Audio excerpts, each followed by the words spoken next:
Every single incident is a person. It's not a number, it's a person, right? And those incidents affect how we as a people and how you as an individual move through your daily life.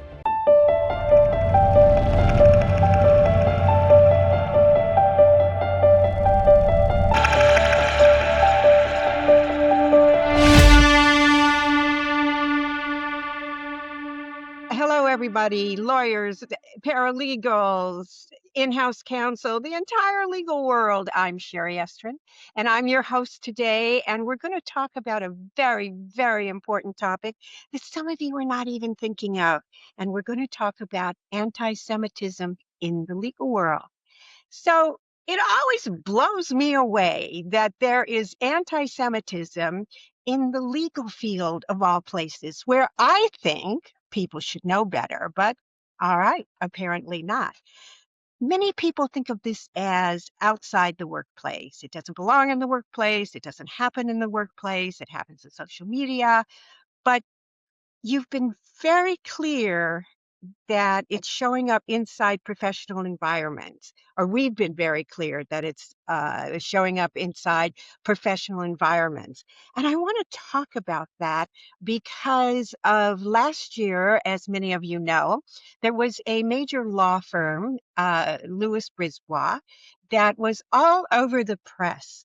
In terms of anti-Semitism, there were some partners there that had been writing anti-Semitic emails back and forth to each other and to other people for 15 years. This went on 15 years, unheard of, huge brouhaha, terrible thing that happened. And I think now the firm has righted itself, and I think now the firm has made amends, and I think now we're back on track. Thank God. But then it happened to me. And yes, I am Jewish, but I'm the kind of Jewish person. I don't know. I don't go to temple. Yes, I got married in the temple, synagogue. My grandparents were Orthodox, Orthodox, Orthodox. My grandfather studied to be a rabbi. But because of that, my parents rejected being Orthodox or being anything. So I grew up almost without the Jewish religion. And that's how my adult life went until a couple of months ago. A couple of months ago, my partner received an email that talked about me, and they asked, did you know that you're working for a filthy Jew? Did you know that she's Jewish? You people don't belong here. And he sent, as a lawyer, he sent a cease and desist email, which only aggravated this person. It only inflamed this person to write even more terrible, nasty things. Get out. You think you know everything. You're horrible people. And truthfully, I'm downplaying it. Okay, I'm downplaying it. Now, how did I feel? How did I feel? Interesting enough, I wasn't scared, although I've been very upfront about my writing and my family and who I've got and that sort of thing. I wasn't afraid. I was disgusted. I was. I wasn't. I wasn't embarrassed. I was furious. I was furious. I was outraged, which led me to start investigating my own religion and wanting to be more of a part of the community. And I didn't know what to do. I didn't know what to do. And I thought that those of us who remain silent are just as guilty as those who are participating in it. And at this stage in my life, I am a woman of a certain age, okay, and I'm loving it, loving it, loving it. Most everything kind of rolls off of me. It just rolls off of me. Why? Been there, done that, seen it, won't do it again, whatever, okay? Um, but I wasn't going to let this roll off of me. And so I started to investigate. I started to connect with my community. No, I didn't go take Hebrew lessons. Okay. No, I didn't go get bat mitzvah, but I did start to take a more active participation in the community. And I realized that as one person, I cannot stop this, but as one voice, maybe somebody will listen. I invited my friend James Pasch, who is the Vice President of Litigation at the Anti-Defamation League, or a lot of you know it as the ADL, where he leads national legal advocacy efforts to combat anti-Semitism and extremism in the courts.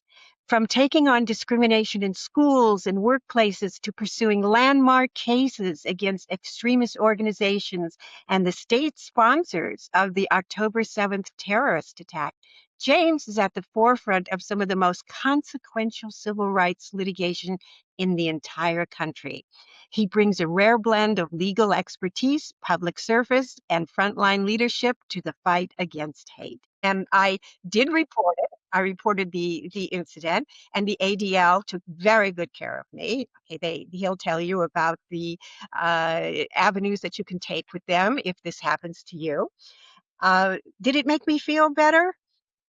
It made me feel comforted, but it didn't make me feel better because it seems to be getting worse. It just seems to be getting worse. So let's talk a little bit, James. I'd love to hear from you. We often think of lawyers as trained in ethics and objectivity and civil discourse. So why is anti-Semitism still finding oxygen in a profession that should know better? Yeah. First off, Sherry, thank you for having me. Oh, Thank you for the invite.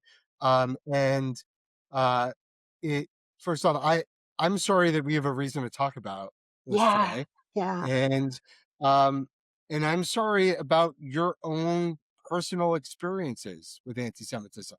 Thank you. Right?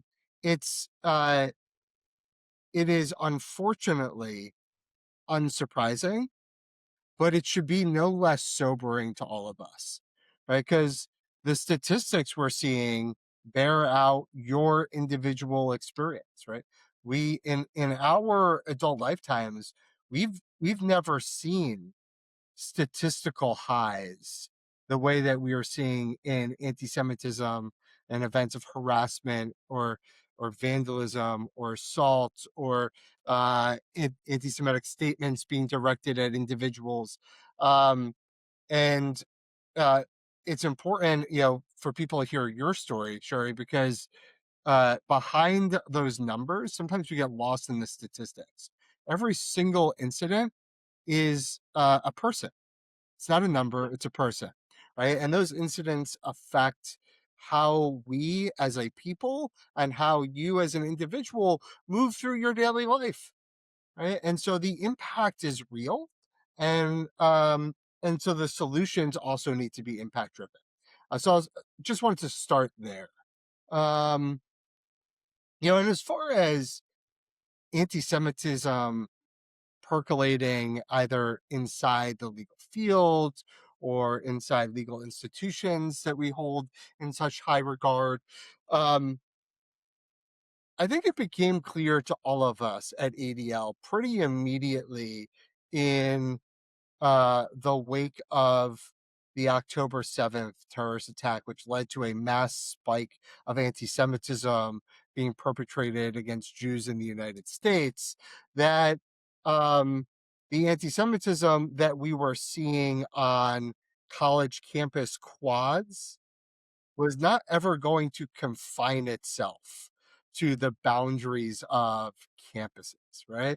It was always going to metastasize and spread to all vectors of society. And prior to that, we were already working off of very abnormal statistical highs of anti-Semitism in the pre-10/7 landscape, right? And then you added the accelerant of the October 7th attack and the ensuing war, right? And so um the question is where was it going to percolate, not if it was going to percolate.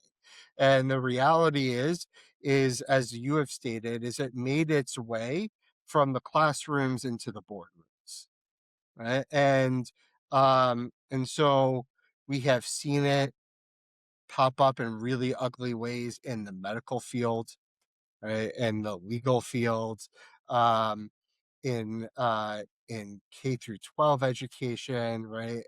In the social work field, the social sciences. And so it's incumbent on us, and you got right to the point here of the best way to attack it is when we attack it within our own umbrella, right? And so, right, when we see it in the legal space, we have to call it out in the legal space as lawyers, right?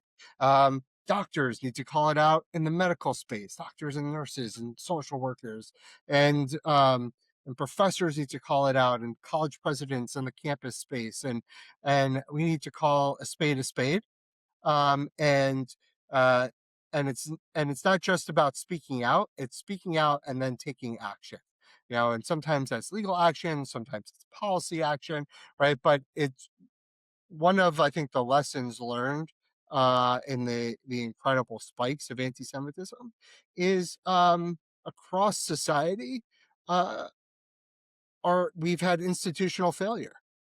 I think we assumed our institutions were stronger than they were, right? And at the end of the day, it left us vulnerable to anti-Semitic attacks, and we need um, to kind of circle the wagons and figure out how we're going to fight back against that wave of anti-Semitism. That's just too tame. It's just too tame, and I'll tell you why. Okay, because it's not working. All right, it's not working. Or, all right, maybe it's because I'm into instant gratification, which is why I have a weight problem. I get that. Okay, but it's not working. Okay, it's getting worse. And I want to know, are Jewish legal professionals asked to toughen up or stay quiet in ways that would never be protected? Is there a line between political debate and a hostile work environment? I mean, why is this happening in the legal field when people are supposed to know better? I mean, I get the overall, my husband's parents were refugees from the Holocaust. I had relatives who died in the Holocaust. I get it. Okay, I get it. But it seems like, why is there a resurgence? Why aren't we stamping this out? We should have been done with this by now. And again, I'm going back to the legal field where people are educated. People should know better. Um, I'll tell you, I wanted to write about this. I have a blog. It's called the Estrin Report, and I wanted to write about this in my blog. And my one of my marketing directors said, "Sherry, don't do that. Don't do that." And I said, "Well, why?" And he said, "It'll bring hate mail for you. There's what's going on in Gaza right now. You have your family to think about. A lot of people know who your husband is. We don't want him attacked. So what do you do? What do you do in a situation like that?" I mean, I am standing up. Yes, I am standing up. Come on down. All right, come on. I'm not afraid of you. Come on down. But what do you do? I mean, yes, we can go on about the institution should do this and the institution should do that, but it isn't changing. It's getting worse. Give me some words of wisdom, James. So, Sherry, first, what I would say is this, which is uh, I appreciate and I understand the surprise of why is it happening in professional settings where there's high levels of education and people should know better, right? I think one of the things is while education is one of the tools in the fight against anti-Semitism or really any kind of hate, it is not like a magic elixir. Right. And I think we have certainly learned that, right? It is a tool in the toolkit in the fight against hate, but education doesn't necessarily solve for um, people who hold hate in their hearts, right, and who are willing to act on that.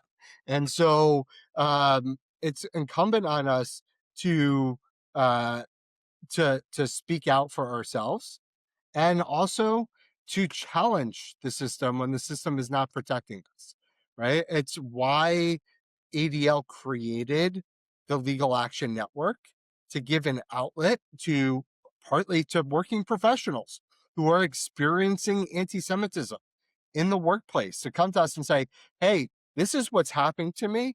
This is not only not right, it's not legal, right? And and I'm going to stand up for myself and for others in the workplace, even if I think it comes with some individual cost, right? I think you got at this in the intro, which is I think the days of staying quiet and just putting our head down and saying this too shall pass needs to end, right? Uh, this only passes if we make it pass with our own action, right?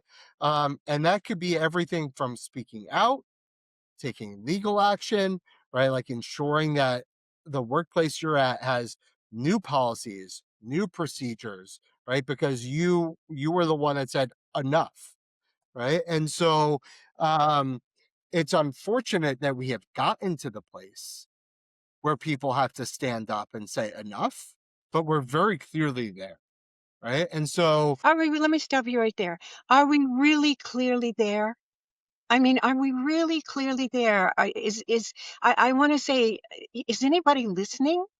I mean, do you think that the law firm leadership actually has to see swastikas before they realize that something is going on in their law firm?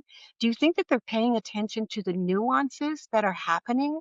I mean, this emails that I received came from an IP paralegal with 20 years of experience. You would think, right? You would think, and she put her name on the email.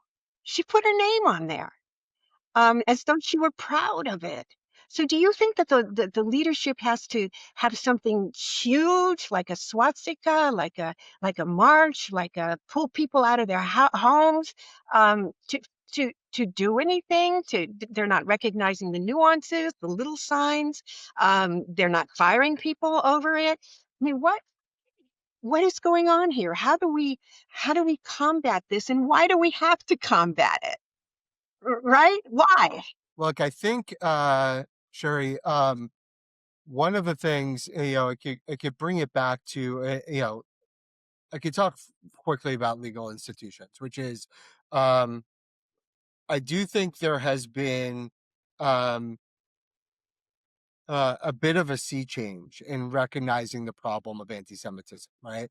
I don't think it's a coincidence that when we launched the Legal Action Network for law firms to do pro bono help to fight anti-Semitism, that 60 nationwide or global law firms raised their hand and said, like, count us in, right? And our leadership teams at those firms said, count us in doing the work.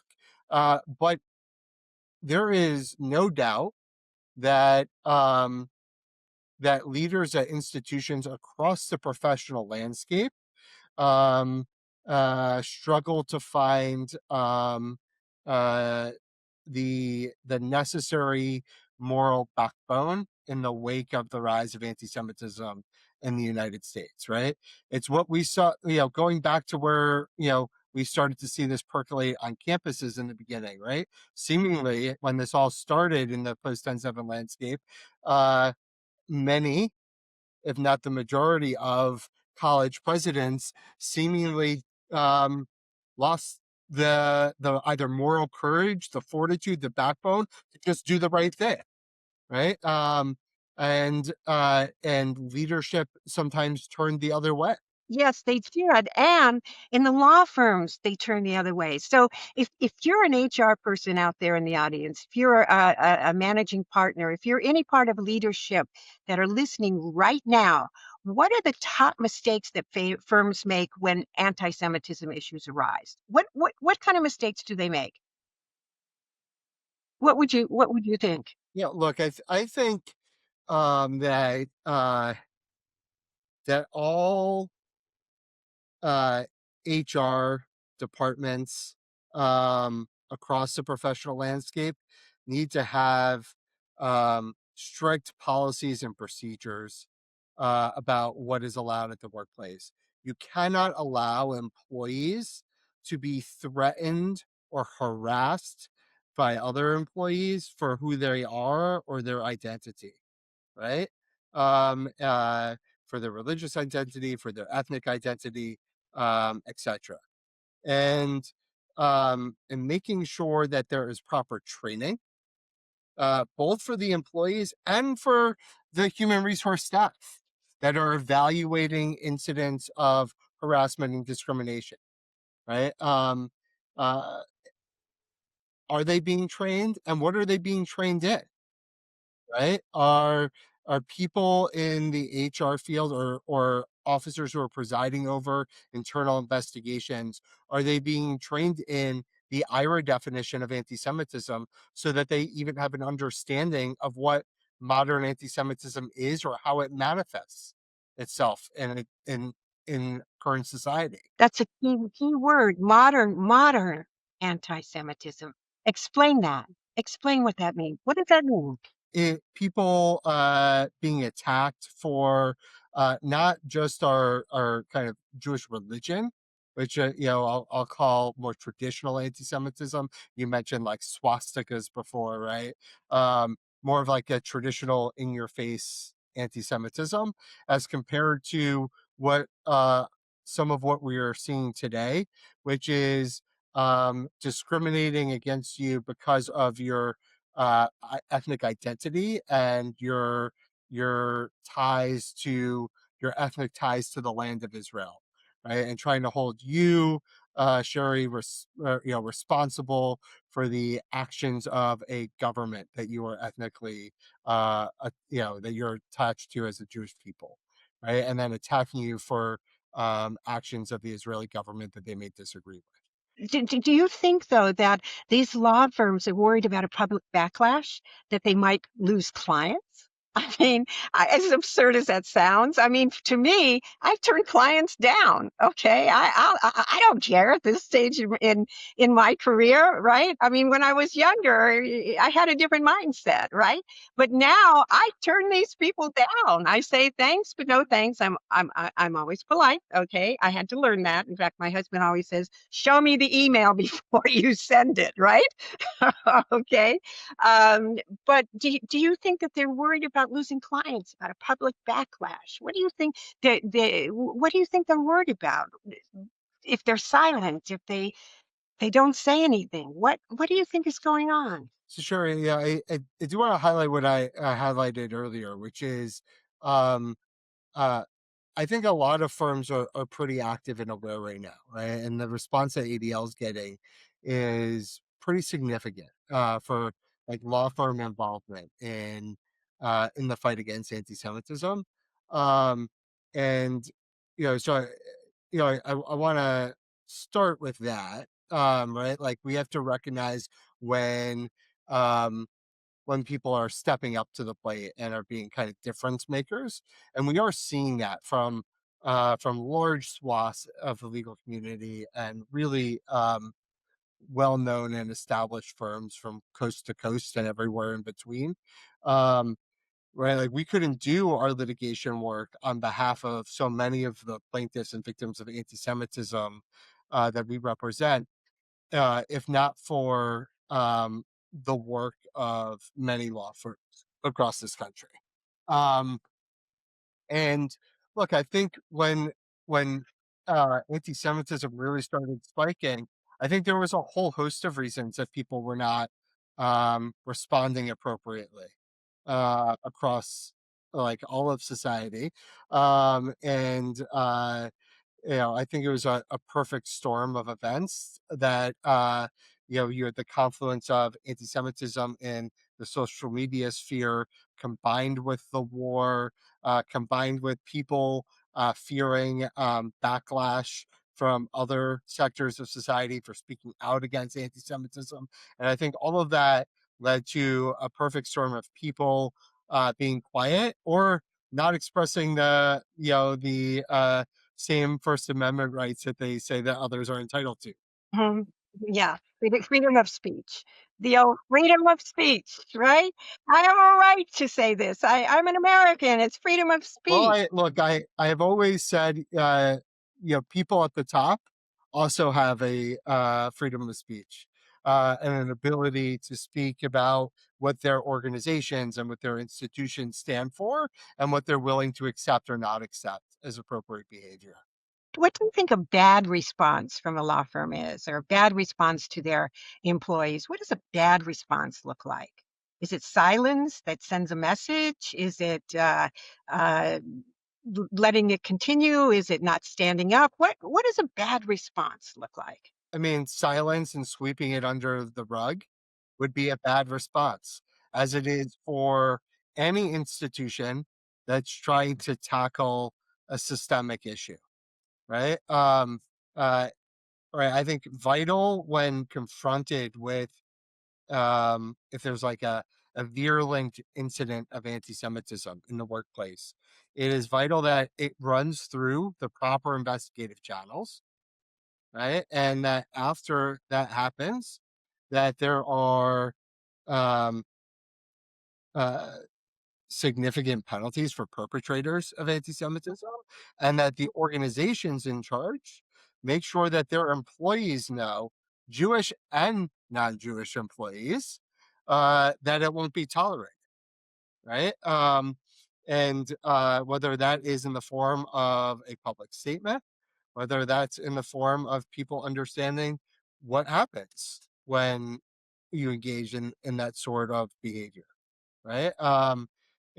When I look at ADL's litigation work in total, such a large part of it is ensuring that there's accountability and that there's mass disincentive for engaging in illicit forms of anti-Semitism, right? And the hope is that ADL doesn't need to file a case, right? That an organization or a company, right, that sees it within its own walls, responds appropriately.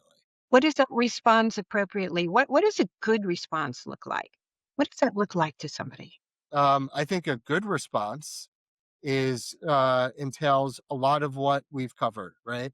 A, an investigation that we know is thorough because the people leading the investigation have an understanding about what anti-Semitism is and what it is not, right? And that after that is put into place, that there are penalties for the perpetrators or perpetrator of anti-Semitism within their space, and that then there's a statement that is made, right? Whether that is to students, if you're a college president, whether that's to employees, if you're a company president, right? Whether it's to your hospital staff, if you're the chief, right?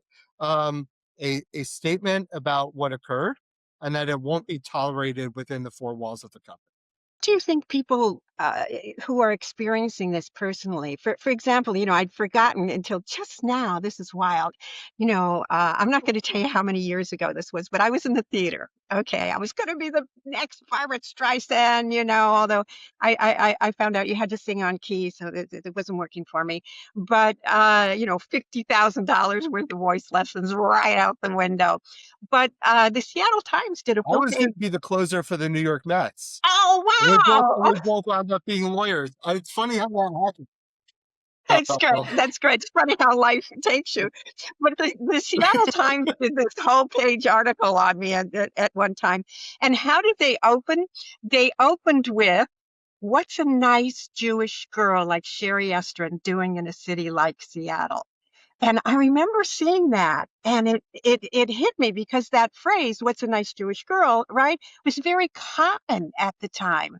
But when I saw it in print, right, on this full page article about me, Sherry Bunny Estrin, right, it hit me. And I remember calling the editor and I said, "You can't say that. You have to retract that. That's against being Jewish. It's why what is being a nice Jewish girl have anything to do with my theater background? What is that?" And she said, "We have freedom of speech here." And I thought, I'm getting nowhere. I'm getting absolutely nowhere. And so that it's funny how you put that in the back of your mind, until just now. But tell me, okay, tell me, and then I wish I had done something then, but there was nothing I could do. I mean, I'm up against the Seattle Times. I was just a kid. So tell me, what should people do? Okay, because I hesitated in writing about it in my blog. I did not hesitate in turning it over to the ADL. But what else should I have done? What else should people do? And tell me a little bit, or tell us a little bit about this committee or the organization that the ADL has, and what people can do to send their issues and their complaints and their uh, yeah, incidents is what I'm trying to say. Sherry, I think the example with the Seattle Times, all right, is a great one uh, because you said something. Right? I feel like there's a lot of people that wouldn't have said something, right? And I think, right, that's where we have to start, right? Sometimes, right, like forget before we rise to legal action, which we'll get to, but before I was the head of litigation at ADL, I spent 4 years as a regional director, right, overseeing our response to anti-Semitic incidents on the ground in Pennsylvania, Ohio, Kentucky, and West Virginia, right? And what I would say to a lot of people is, right? We have to be unafraid to have uncomfortable conversations, right? Unafraid to have uncomfortable conversations, right? Um, don't let it slide anymore. When we hear a phrase that we know shouldn't be used, right?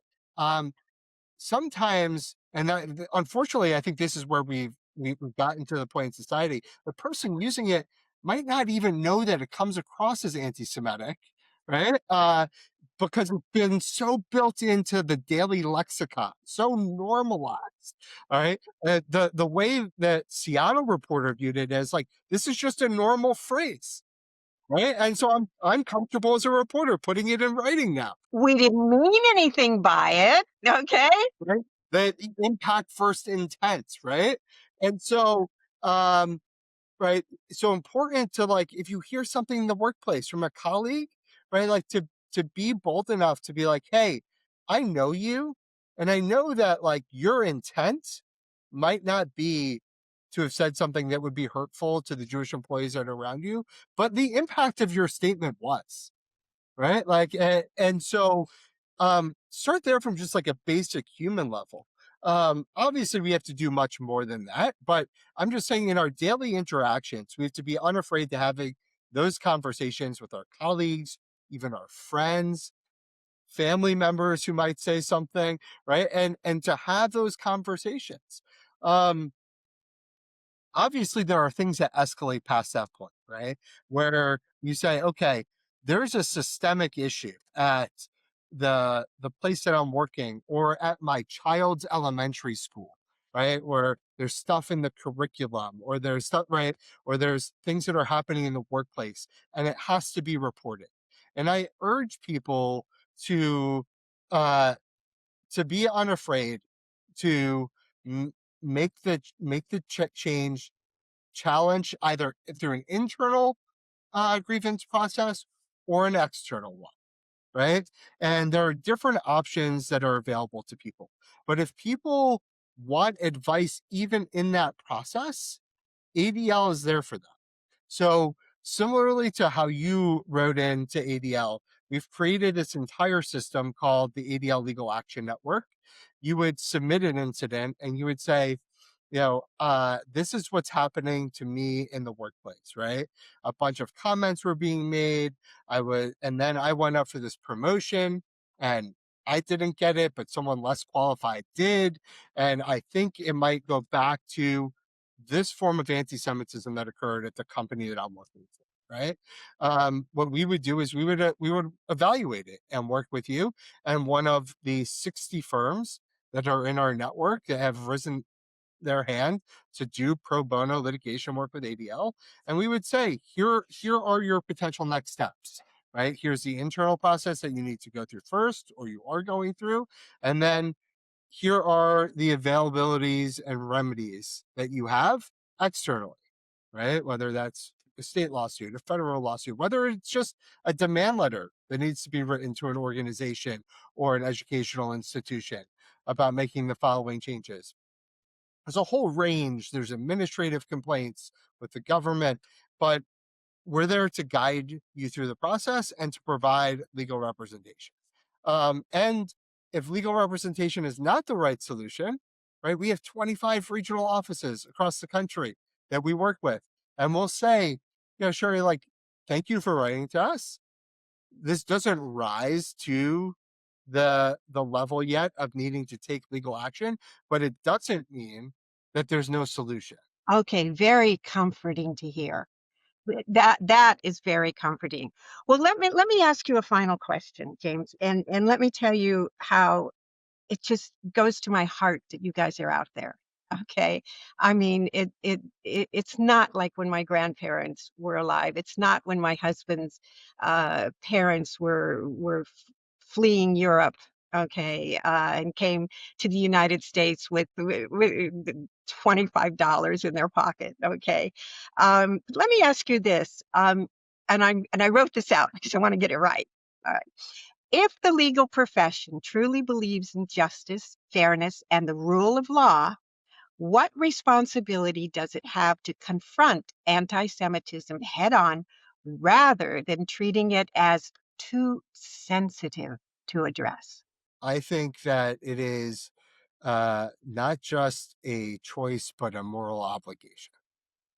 Right? As someone who's extraordinarily proud of being a lawyer and of being a part of the greater legal community, um, it is vital that we stand up for civil rights, and Jewish rights are civil rights, right? And for uh, as long as this country has marched forward in the in the vein of continuing to take steps to form a more perfect union, the legal community and the courts have been the backbone of that.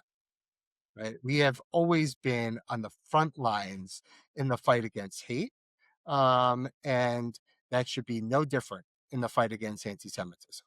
The one thing that has given me hope in the midst of such a crisis in the rise of anti-Semitism is all of the people, the organizations, now the law firms that are raising their hand, um, and saying, not here, not on our watch.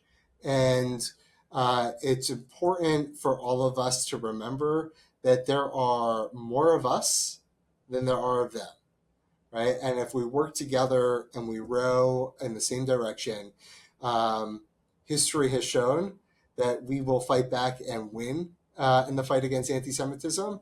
We've been in dark places before, and we have found the light, and we will do so again. That's great. That just reminds me at the risk of sounding trite, I do want to say never again. Never again. Never again. This discussion can go on for hours and days and months and hopefully not years, right? Hopefully not years. James, I want to thank you so much for your wisdom, for your honesty, for your openness, for your wonderful personality, and just making me and I think all the others out in the audience feel like somebody's out there that can help. Somebody can help you.